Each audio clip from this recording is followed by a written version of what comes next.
আসসালামু আলাইকুম আরহামতুল্লাহ। সম্মানিত ভিউয়ার্স, যেহেতু আমার বাসায় আশেপাশে ওইরকম ভালো কোনো প্লেস ছিল না, যার কারণে কয়েকটি ভিডিও তৈরি করার জন্য আমি আসছিলাম রূপান মাঠে।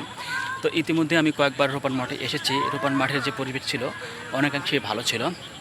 তো এই বৃষ্টি হয়েছে গতকালকে, সেই কারণে কিন্তু রূপান মাঠে প্রচুর পানি, এবং সেই সাথে দেখতে পাচ্ছেন আমার পিছনে কিন্তু কিছু কিছু এখানে কাশবন রয়েছে ছোটো ছোটো।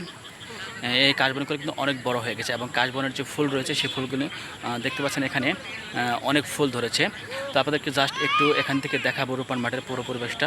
দেখেন এখানে কিন্তু অনেক লোকজন রয়েছে, প্রচুর লোকজন রয়েছে, অনেকে বসে আছে মাঠের পাশে এবং অনেকে খেলাধুলা করার জন্য আসছে। ওই যে পাশে কিন্তু ছোট্ট কিছু কিছু ছোটোদের বাচ্চাদের খেলার জন্য জিনিসপত্র এসেছে।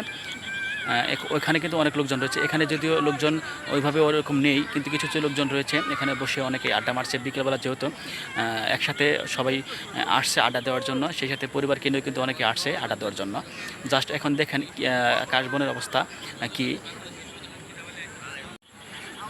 তো দেখতে পাচ্ছেন আপনারা এখানে কিছু কিছু লোকজন হাঁটাচলা করছে এবং কিছু কিছু লোকজন এখানে বসে আছে।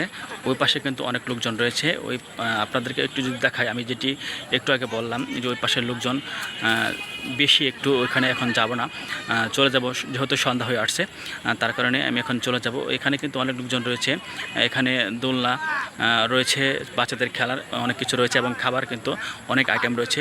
বিশেষ করে বন্ধের দিন, যেহেতু এলাকা একটি শিল্পাঞ্চল এলাকা, এটি হচ্ছে জামগুড়া আশুলিয়া অঞ্চল ভিত্তিক, এটি হচ্ছে রূপান মাঠ। এখানে কিন্তু প্রতিদিন বিকেলবেলা অনেক লোকজন হয়।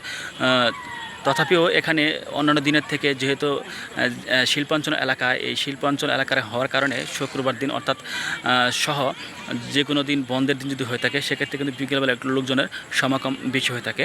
তো এখন এখানে যেহেতু বৃষ্টি হয়েছে তার কারণে মাঠে কিন্তু অনেক পানি রয়েছে, দেখতে পাচ্ছেন এখানে।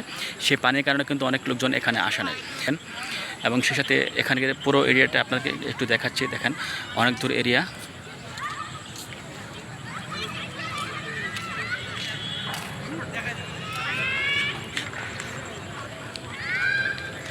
তো আজকের মতো এখানে বিদায় নিচ্ছি। ভালো থাকবেন এবং সুস্থ থাকবেন। আল্লাহ হাফেজ। আসসালামু আলাইকুম ওয়া রাহমাতুল্লাহ।